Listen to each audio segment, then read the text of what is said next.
Atama kendine 30 yılda ne kıldınlar? Ne kıldınlar? Ne de Konstitusiya жаздыңар. Bu жерде Konstitusiya жаздырса, мына ошо менен келдим. 30 yıldan beri gel atasыңар. Бүт өлтүрдүңөр, Сурооңузга жооп берип койсун анда, Семик мырза. Бүт өлтүрдүңөр. Дагы эмне деп кетасыңар? Жаңы дем, дагы эмне дем? Эмне дем дейсиңер? Бүт өлтүрдүңөр. Тигинегер капитан кораблягар кетип калды. Бир буту түрмөдө турат, бир буту лишь бы отстать. Билсин деген пландагы үйүнө чакырды мен. Жок, өмүрбек агай, эч эме жок. Биз үй-бүлөбүз менен өмүр бою ата мекенге шайлаганбыз. Айтпадым белесизби, өмүр бою ачык шайлап жүрмүшпү, ата мекенге шайлап жүрмүш. Эми сизди авангард саясатчы деп башынан баштап баарыбыз тааныбыз. Сиз мага көп акыл насаат айттыңыз, ушул боюнча кандай эмне кылыш керек? Акыл насаатыңыз токту.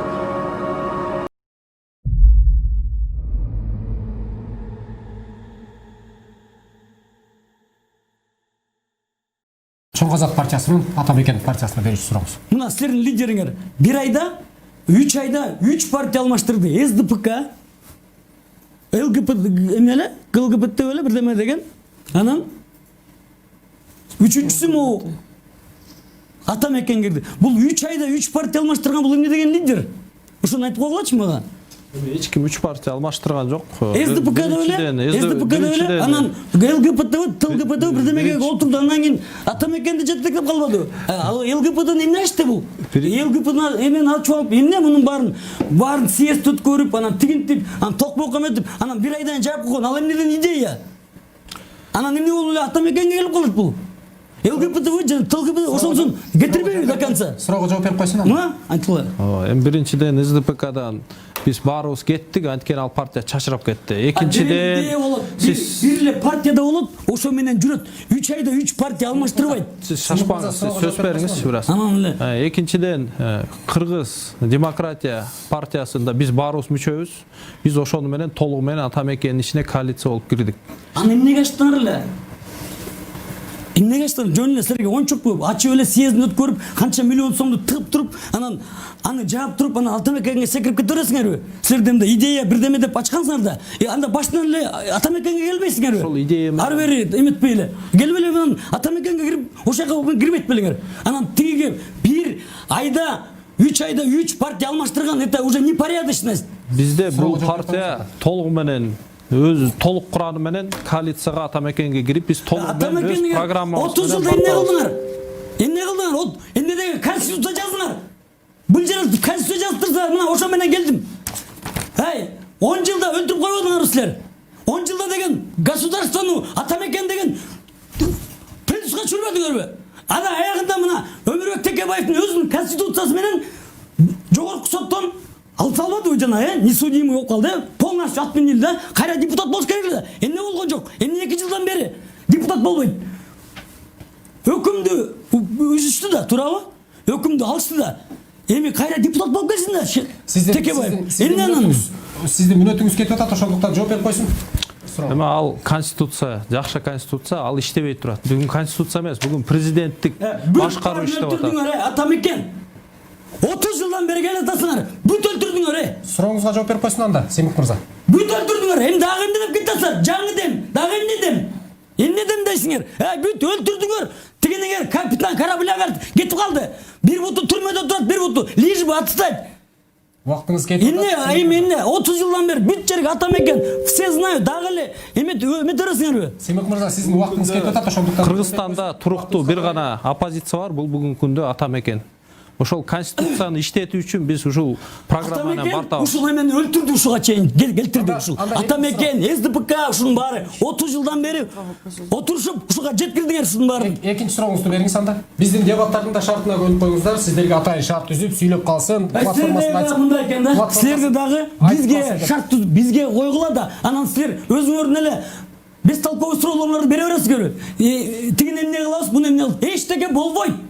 Эчтеке болбойт. Силер деген бизге эле бербейсиз. Жириновский дегенмелер өздөрү жылдып турушат атпайбы? А силер эмне бизди эмеге коюп атасыңар? Сиз эмоцияга алдырбай, биздин дебаттардын шартына да көнүп бериңиздер. Экинчи сурооңузду бериңиз. Экинчи суроо. Суроом да жок уже буларга.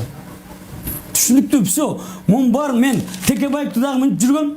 Мына азыр ушул шайлоосуна келип 5 миллион сом бириз дедик. Могу списка менен азабы экен. Бүтүп барам экен бир азабы экен. Кийинки партияга сурооңуз барбы? Пока жок. Саламатсыздарбы достор? Мен бүгүн өзгөчө жерде турам.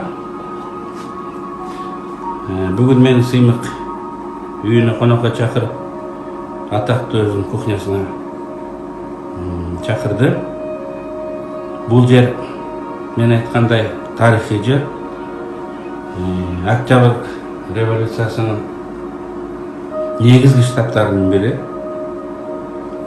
Бул жерде өзүнүн Ленин броневиктен сүйлөгөндөй эле Сыймык жалындуу сөздөр менен элди көтөрүп, узурпацияга, жеке бийликти орнотконго каршы элди көтөрө алды, элдин көңүлүн тапты. Ошондо эч ким ушул кухнядан башталган иш тарыхый мааниге болот десе эч ким ишенбейт эле. Бийликтин пропагандисттери Сыймык элиталык квартирада жашап атат деп айтчу эле. Мына мен бүгүн келип көрүп атырам. Кадимки эле эконом класстагы квартира экен. Мына бурч Сыймыктын студиясы. Мына батарея статистин ордунда. Мына отуруп сүйлөгөн жери. Андан бул жерге эле келсең спальня мешок. Кээ-бир убактарда ушул жерде эле эс алып, ушул жерден эле мындай сүйлөгөн экен. Сигареттер, пропагандисттер бийликтики айткан ушул сигаретти со сигарет эмес, бир нерсени чегип сүйлөп атат деп айтышкан. Мен бүгүн өзүм чекпесем дагы бул сигаретти көрөйүн деп атам. Кыскасы, Сыймык акыркы соңку Кыргызстан тарыхында эң маанилүү ролду ойногон инсан. Мен чын айтсам ишенген эмесмин. Сыймык бир нече жолу келип мага өзүнүн грандиоздуу пландарын айтканда мен авантюрага деп ишенген эмесмин, бирок ушул жылдын жазынан баштап жүзүмдөгөн адамдар колдоп анын идеясын жактырып чыгышты. Анан ошондо бул иш аяк олуттуу жыйынтык менен бүтүп атты деп Сыймык бул кыргыз саясатындагы феномен деп айткан жерим бар эле. Бүгүн атайын Сыймык ошол кухняга чакырып, балким мен жаңылышкандыгымды билсин деген пландагы үйүнө чакырды. Мен Жок, Өмүрбек агай, эч эме жок. Биз үй-бүлөбүз менен өмүр бою ата мекенге шайлаганбыз. Айтпадым белесизби, өмүр бою ачык шайлап жүрмүшпү, ата мекенге шайлап жүрмүш. Эми сизди авангард саясатчы деп баштан баштап баарыбыз тааныйбыз. Сиз мага көп акыл насаат айттыңыз, ушул боюнча кандай эмне кылыш керек, акыл насаатыңыз токту. Ошо студияга чакыргам сизди. Келип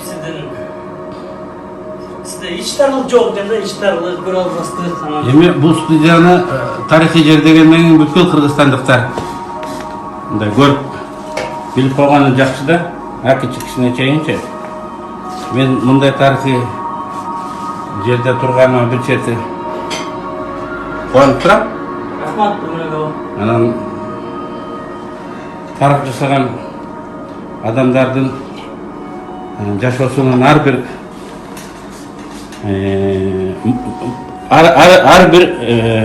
өзгөчөлүктөр абдан маанилүү.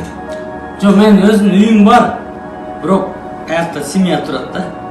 Бул генштаб сыяктуу да. Түшүнүңүз да? Бул офис сыяктуу үй да. Бирок мен биякта эле турам өзү. Бирок офис сыяктуу үй да. Дата көп балдар менен жүрдүк, мындай көптөгөн кишилер келип кетти. Көптөгөн кишилер акыл насаатын айтып кетти. Анан сиздин офиске барып, мына кышта барып кандай кылышым керек, кандай деп сиз мага көп акыл насааттарыңызды айттыңыз. Мындай эч тарланбай, эчтеке эметпей, давай сен ушуну мындай депчи. Анан мына сиз дагы депутатский мандат алдыңыз. Сиз да куттуктайбыз. Ошо депутатский мандат алганда ушу бир чайга чакырып коеюн дегем. Чайпейте просто. Бул баягы Бүт бар кошулат. белгилүү чай да сен камеранын алдында отуруп шор ичип коюп сүйлөгөн чай экен. Өзүнүн рецепт менен Да, бүт кошулат да, бүт. Мына, мисалы, мындай болсо, мындан кичине кошулат, мындан кошулат, мындан бул облепиха. Облепихадан анан бир мындай, анан мынча жана барский чай болуп калат, жана кофейнядагычы. Бизде эми укмуш жашап кетсек болот да, просто не айтабыз, болот го бар, буюрса.